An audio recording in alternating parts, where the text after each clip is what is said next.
Hello नमस्कार, कसे आहात सगळे. तर नवीन जॉब आहे, धावपळ असते. आज संडे आहे, सुट्टी आहे, म्हणून मग म्हटलं की छोटासा व्हिडिओ बनवूयात. ॲक्च्युली मी स्टेटस बघत होते आणि एक स्टेटस मी असं बघितलं की ते माझ्या मनाला खूप भावलं की कर्तृत्व असं ठेवायचं की लोकांनी आपल्या दुःखावर नाही तर आपल्या संयमावर अचिंबित व्हायला पाहिजे. खरं आहे हे. शांत राहा, काहीतरी करून दाखवा. तुमच्या आयुष्यात काय घडतं ते सगळ्या गोष्टी मागे टाकून आणि मी असं काहीतरी करा की लोक तुमच्याकडे बघून अचंबित झाले पाहिजे. आणि ॲक्च्युली तो संयम ठेवण्यासाठी आपण चुकीचं नाही आहोत ना हे बघणंही जास्त गरजेचं आहे.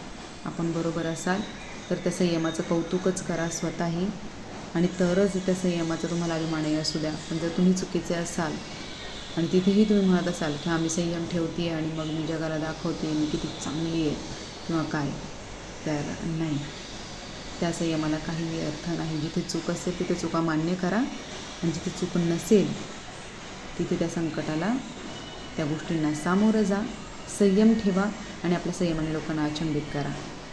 आजच्या पुरतं इतकंच. भेटूया पुढच्या ब्लॉगमध्ये. तोपर्यंत